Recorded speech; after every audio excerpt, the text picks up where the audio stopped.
तो hi friends, इस video में हम एम्पियर का नियम को अध्ययन करेंगे। यह नियम बहुत ही सरल है और स्टेप बाय स्टेप हम समझेंगे। तो सबसे पहले आइए इस नियम को समझते हैं। तो इसके समझने के लिए सबसे पहले देखिए, आपका जो ये एम्पियर का नियम है उसमें ये चुंबकीय क्षेत्र जो आपको बी दिखाई नहीं दे रहा है, ये चुंबकीय क्षेत्र है। चुंबकीय क्षेत्र होता क्या है दोस्तों, ये आपको दिखाई दे रहा है एरो की शान में, ये आपका चुंबकीय क्षेत्र है। ठीक है, ये आपका चुंबकीय क्षेत्र है दोस्तों, है ना। और ये जो डीएल है वो है लंबाई का अल्पांश। ये देख रही है आप, चालक है, कंडक्टर है, इसमें कोई मैं एक अल्पांश लिया हूँ दोस्तों, डीएल लिया हूँ अल्पांश। ये डीएल है, ठीक है।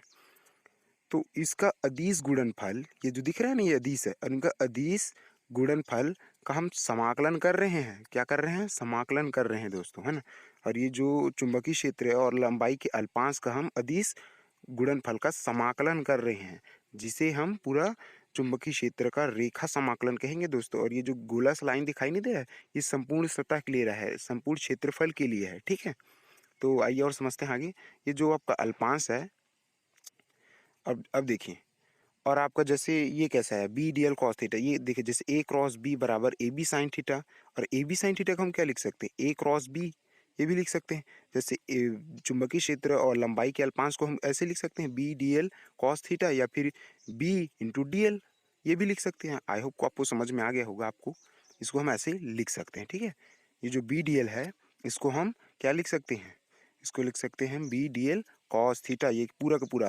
और दोस्तों ध्यान दीजिए, बहुत बहुत इंपॉर्टेंट बात, इस जो है ना, इसको हम बोलते हैं चुंबकीय क्षेत्र का रेखा समाकलन। क्या बोलते हैं? चुंबकीय क्षेत्र का रेखा समाकलन। ये जो B D L cos theta का हम समाकलन नहीं किए हैं, वो उसको बोलते हैं चुंबकीय क्षेत्र का रेखा समाकलन दोस्तों, ठीक है।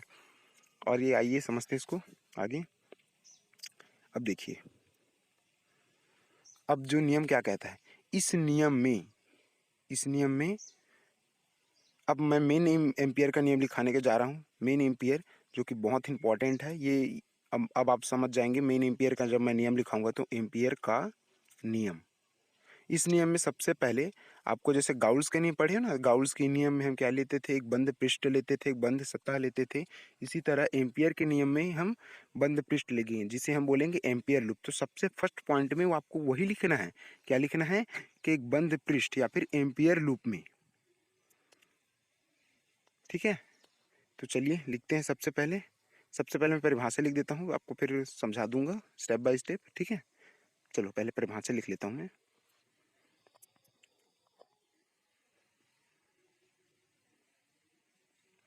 तो इस नियम को सब समझने के लिए सबसे एक बंद पृष्ठ लेना पड़ेगा, बंद पृष्ठ या एम्पियर लूप,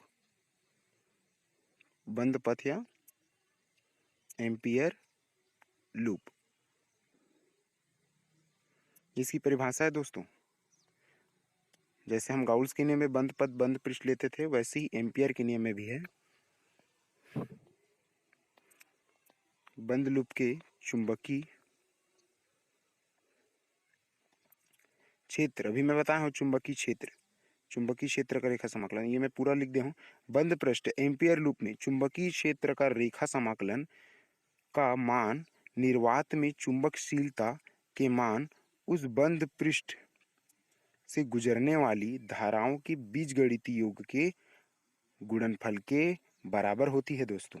अब मैं आपको समझाने जा रहा हूँ ये कैसे मैंने लिखा है, कैसे स्टेप से लिखा है, इसी परिभाषा है। तो सबसे पहले देखिए इधर, सबसे पहले आपको क्या बताया हूँ मैं अभी, B D L cos theta, जिसको हम बोलते हैं चुंबकीय क्षेत्र का रेखा समाकलन।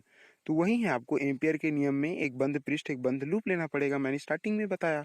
और इसी तरह से ये हमारा नियम फॉलो करता है, मतलब आपको एक बंद पथ या एम्पियर लूप लेना पड़ेगा दोस्तों, है ना। और बंद पथ में क्या होगा? चुंबकीय क्षेत्र का रेखा समाकलन अभी मैं बताया हूँ कि चुंबकीय क्षेत्र का रेखा समाकलन हम किसे कहेंगे? ये जो दिखाई दे रहा है ना, B D L cos theta, ये चुंबकीय क्षेत्र का रेखा समाकलन है दोस्तों, ठीक है। हाँ, और आगे देखते हैं।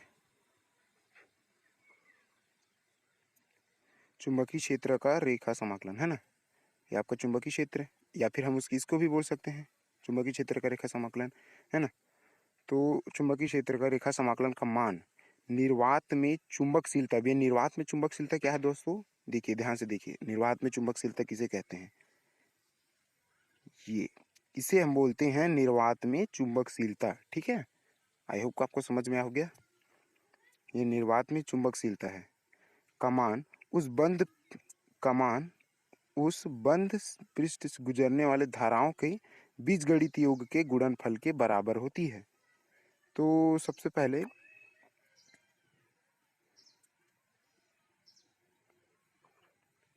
जो आपकी ये जो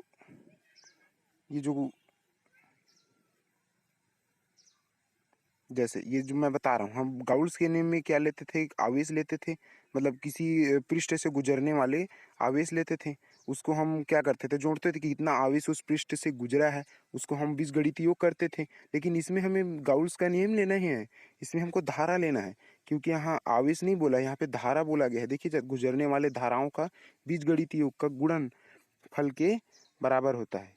इनके बीच में क्या है, गुणा है, गुणा का एक साइन है ना, और गुणन फल क्या है, गुणनफल के बराबर होता है दोस्तों। तो ये देखिए, बराबर का साइन कहाँ पे लगेगा, ये गुणनफल हो गया और गुणनफल के बराबर होता है। ये जो आवेश है, मतलब ये धारा है, आपका आवेश नहीं होगा, ये जो धारा होगा, और ये किसके बराबर होगा, ये बराबर होगा। ठीक है, मैं भी बताया बराबर होगा। तो अभी क्या बताया, चुंबकीय क्षेत्र का रेखा समाकलन, मैं अभी बताया हूँ, ये चुंबकीय क्षेत्र का रेखा समाकलन है। और ये जो आपको ये दिखाई दे रहा है, आपका क्या है, निर्वात में चुंबकशीलता और उन पृष्ठ से गुजरने वाले धाराओं का बीजगणित योग है। जहाँ ये आपका क्या है, निर्वात की चुंबकशीलता,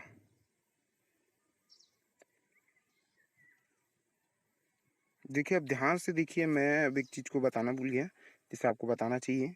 जो ये जो धारा है, उसका बीजगणित योग मतलब आपको उसको जोड़ना पड़ेगा कि उस पृष्ठ से कितने धाराएं गुजर रहे हैं। अभी मैं बताऊंगा, ठीक है, कि सिग्मा ये क्या है, यही क्या है, कि हम गाउस के नियम में आवेश लेते हैं, लेकिन हमको एक धारा लेना पड़ेगा यहाँ पे। ठीक है, एग्जाम्पल के जरिए समझते हैं इसको अच्छे से।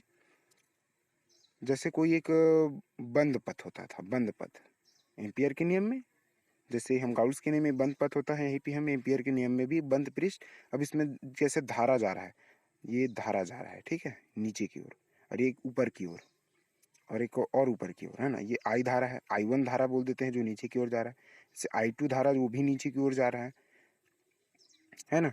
और ये मान लेते हैं आपका I3 धारा है जो कि ऊपर की ओर, और ये I4 धारा है। ठीक है, अब इसका बीजगणित योग कैसे करोगे दोस्तों, ध्यान से देखिए बीजगणित योग, कि हम धाराओं का बीजगणित योग कैसे करते हैं। योग मतलब जोड़ना, कि कितने धारा इस पृष्ठ से गुजरनी है। ये जो I4 है वो नीचे की ओर जा रहा है, ठीक है, तो I1 I2 और I3, I1 I2 और I4 जो है नीचे की ओर जा रहा है, और I3 जो है आपका ऊपर की ओर जा रहा है। तो इसे कैसे लिखेंगे, I3 जो है आपका नीचे की ओर जा रहा है।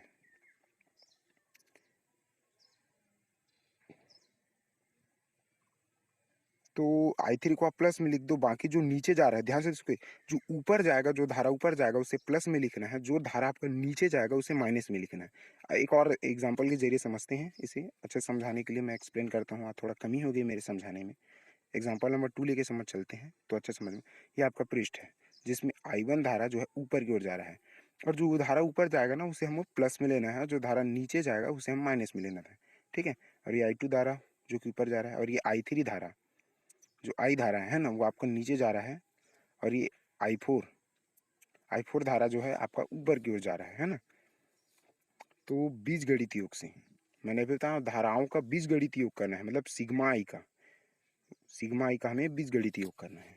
सिग्मा आई बीजगणित योग करेंगे तो जो धारा ऊपर जा रहा है उसे हमें प्लस प्लस में लेना है, और जो धारा नीचे आ रहा है उसे माइनस में। I1 ऊपर धारा है तो प्लस में, I2 जा रहा है आपका ऊपर मतलब कि प्लस में, तो ये I2, और जो क्या जा रहा है आपका जो और ये जो ये I3 है दोस्तों, ये जो दिखाई दे रहा है जो I धारा, ये आपका, हाँ अच्छा, I4 ऊपर की ओर जा रहा है और I3 नीचे की ओर जा रहा है दोस्तों। ठीक है, I1 I2 और I4 जो है ऊपर की ओर जा रहा है, और I3 जो है नीचे की ओर जा रहा है, आपका बीजगणित योग है। अब लिखें, मैंने बताया था चुंबकीय क्षेत्र का रेखा समाकलन, मैं भी बता चुका हूँ, है ना। और ये वी नॉट सिग्मा आई, ये है आपका आगे नियम, ऐसे। आई होप को आपको समझ में आ गया। ये जो है चुंबकीय क्षेत्र का रेखा समाकलन, निर्वात में चुंबकशीलता। हाँ, तो ये आपका क्या है, पृष्ठ से गुजरने वाले धाराओं का बीजगणित योग। ठीक है, आपको आई होप को आपको समझ में आ गया हो। और इस चैनल में नहीं है तो सब्सक्राइब कीजिए, कमेंट कीजिए और लाइक कीजिए। तो ऐसे बनेगा आपका एम्पियर का नियम, और इसे ऐसे ही लिखना है। ठीक है, ये आपका जो सूत्र है वो आगे हम अनुप्रयोग में करेंगे, और आगे मैं इस वीडियो में अनुप्रयोग के बारे में भी डालूंगा। तो प्लीज़ चैनल को सब्सक्राइब कीजिए और कमेंट में मेंशन कीजिए कि आपको वीडियो कैसा लगा। Thank you.